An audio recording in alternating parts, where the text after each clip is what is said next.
Yes, hello friends. The one more topic is extension program planning. See, whenever we want to carry out any program, one must have a proper planning. If the planning is not done properly, then the program cannot be executed in an effective and efficient manner. So the planning is basic whenever we are going to tell about a program planning or any extension program must have a plan before it executed. Now we will see some of the important factors related to extension program planning. So we will see what is planning. See, in our day-to-day life, we are using lot of things with respect to this planning, each and every stage. See, what do you mean by planning? Planning is nothing but a process which involves studying the past and present in order to forecast the future. That is nothing but whenever we want to go outside, we will going to tell last time it has been happened and what will happen if you go there, and based on that we will going to tell what can be carried out in future. That is what is the planning. Then what is the program? See, program is nothing but a written statement which describes the proposed developmental activities, that problems, the problem they address, the action and the resources required. That is nothing but they will going to identify the problem, what are the activities has to be carried out, and what are the resources required to carry out those activities will be in a written statement, that is called as a program. Now overall, if you see what is a program planning, it is a process involves the multi-step. What are those steps involved in a program planning? Is first thing is identification of a problem. Whenever we want to plan for a program, the first thing we want to consider or we should consider is the identification of a problem, which is very, very essential. Once the problem is identified, then we have to go for selection of desired outcome. This is the problem. What I want, the result after taking care of this problem has to be finalized. Then the assessment of available resources. That is nothing but if I want to solve those problems, what are the resources available with me that could be used to find out the solution for a particular problem.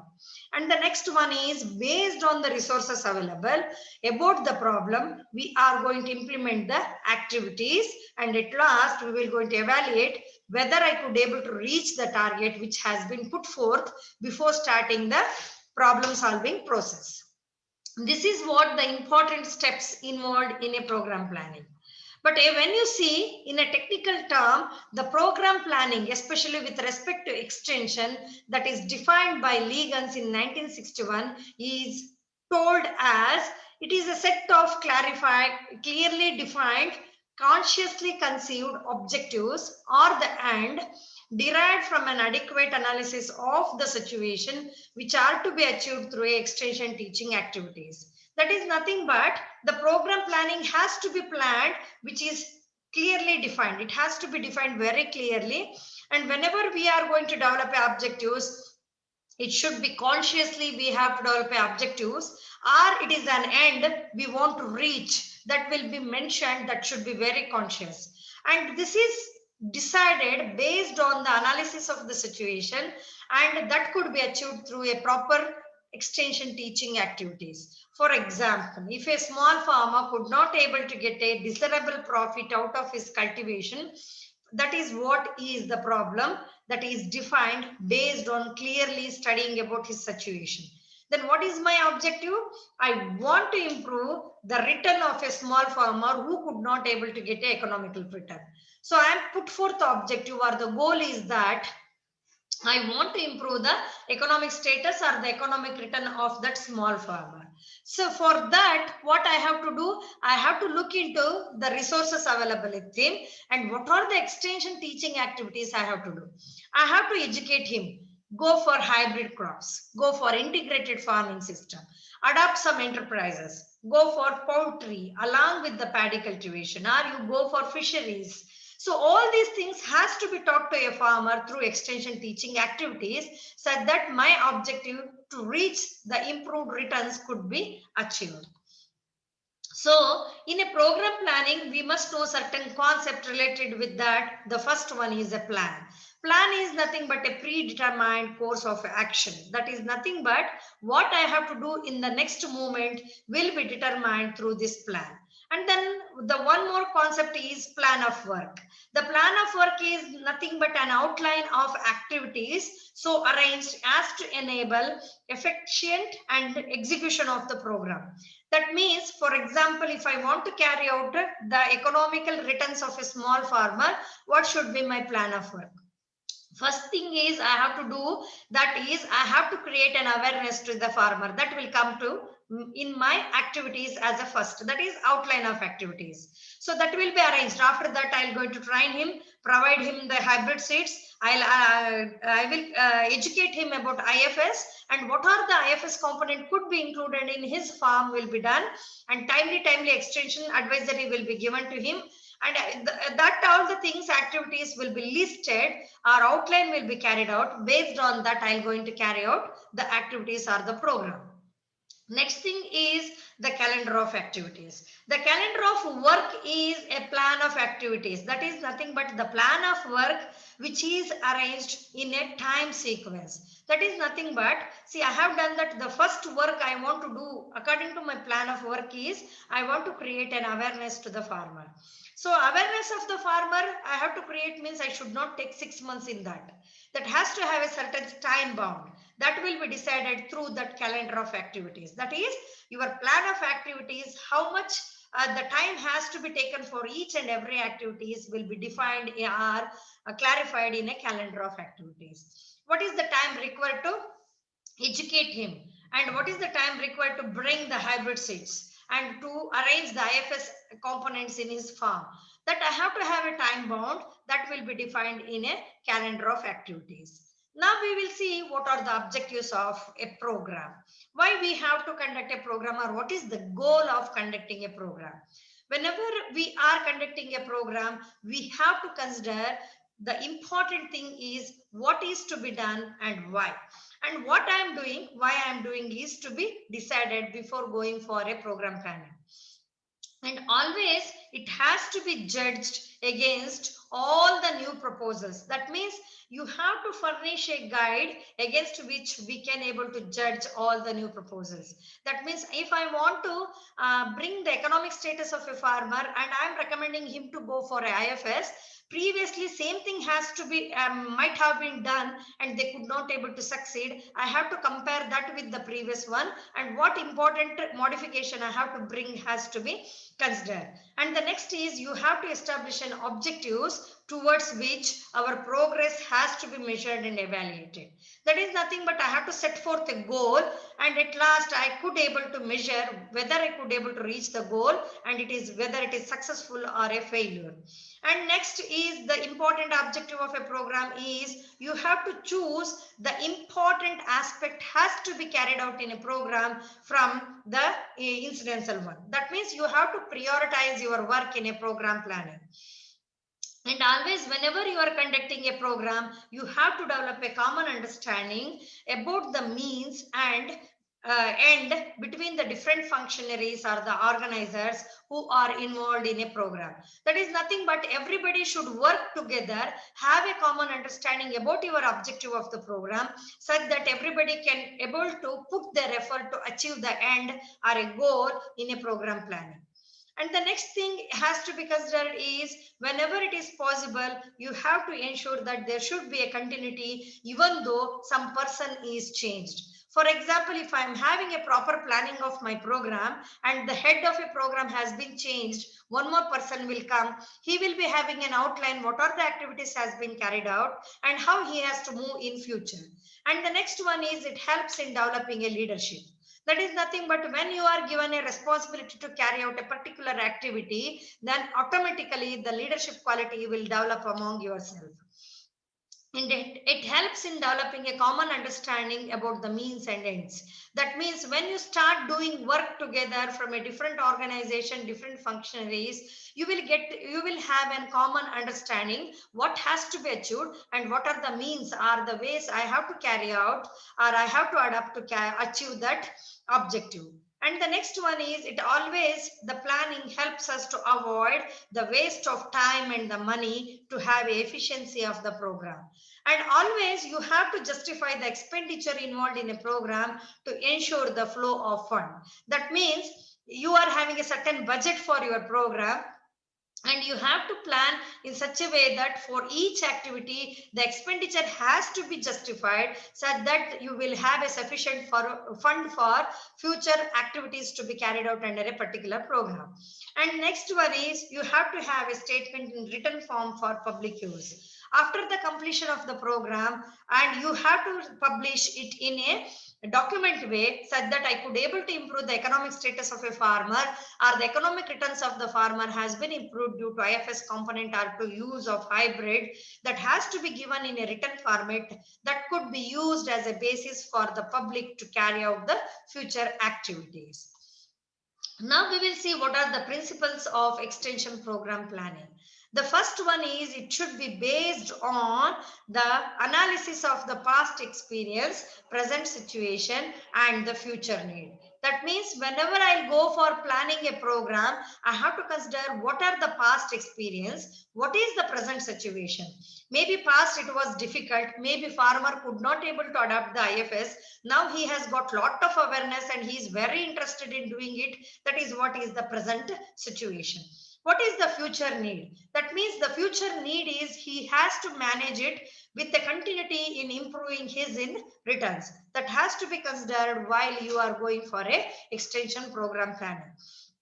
And the next important, the principle you have to consider is it should have a clear and significant objective. That means whenever you are set forth a goal, it should be clear and significant. Don't be ambiguous, and always it should not be cumbersome also. And also it should fix up the priority on the basis of the resources available with them, and also the time available for them. Time available with us or the timely activities has to be carried out.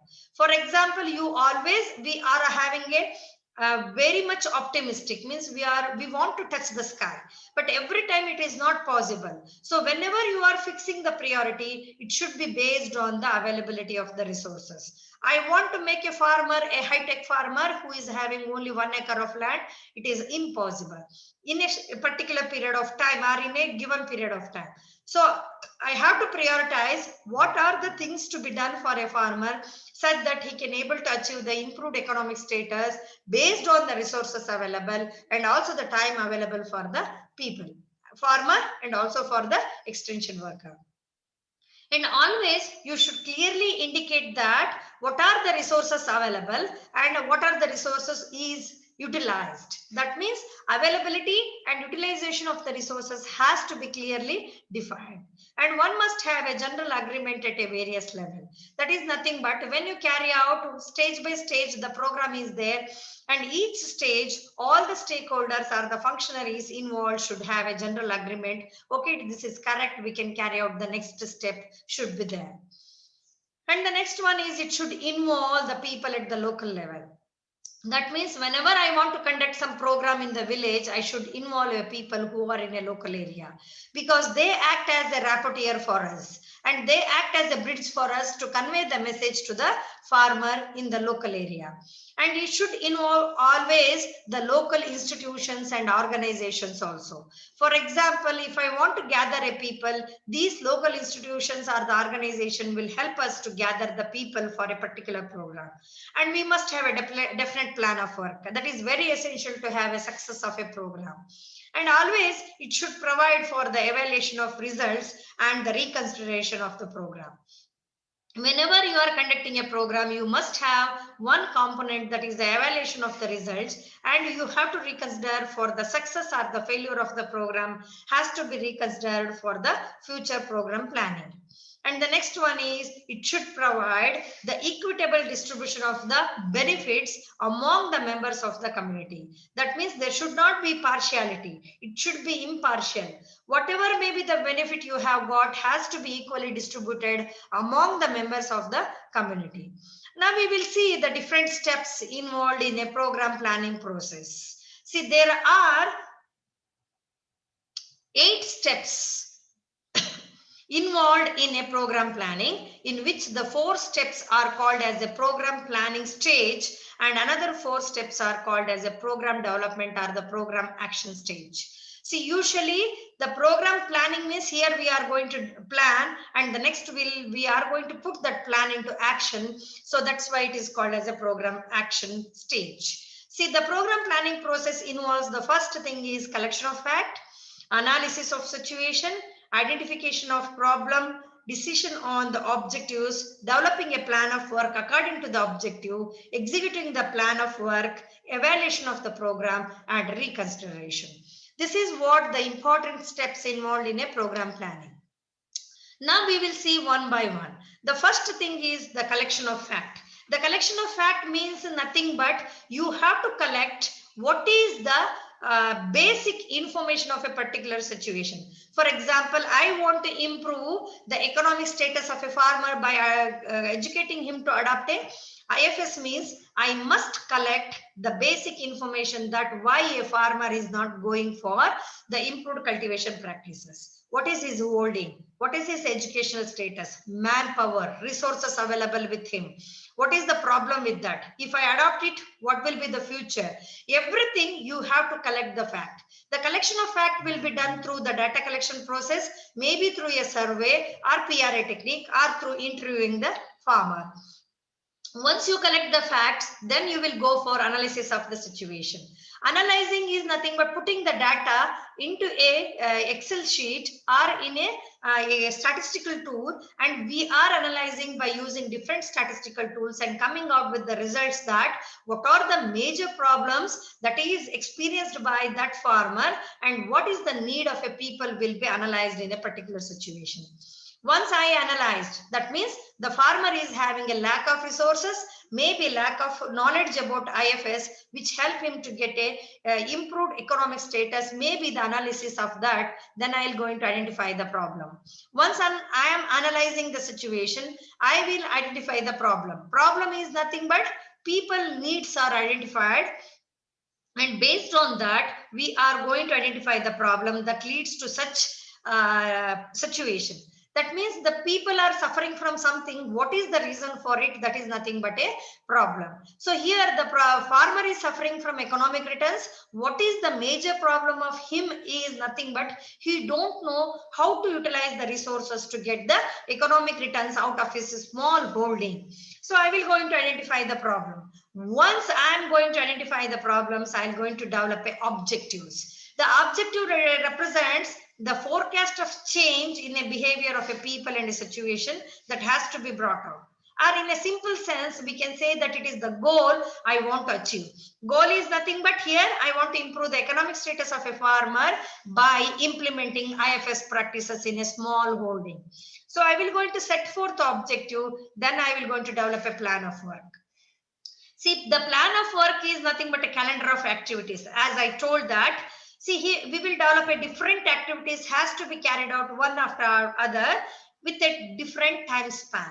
So the plan of work involves the calendar of activities. It includes the technical content, who should do what, and the time limit with the work will be completed. So everything will be mentioned in a plan of work.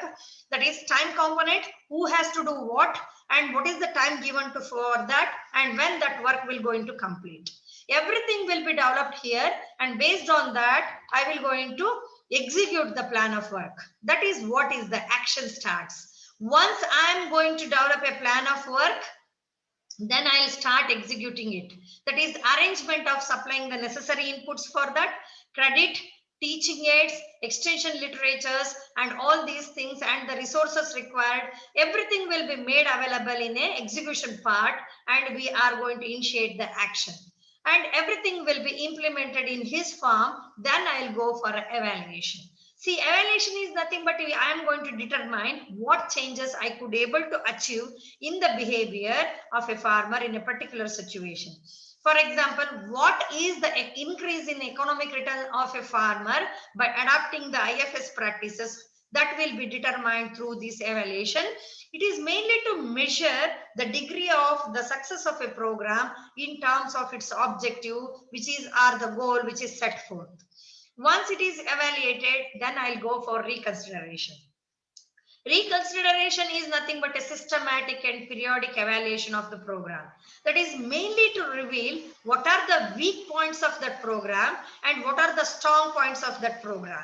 See, if any weak point are there, what is the reason behind that weak point, and that could be improved in a future. And if any strong points are there, that could be considered for our future program will be done in this stage. So this is what the important 8-step one has to carry out are to be kept in your mind while you are planning for a program. And for efficient and effective execution of the program planning is very, very essential. And if you have a proper program planner and you have defined each and everything, then you can achieve a success in a short period of time and with the minimum resources. Thank you so much. I hope you have got what is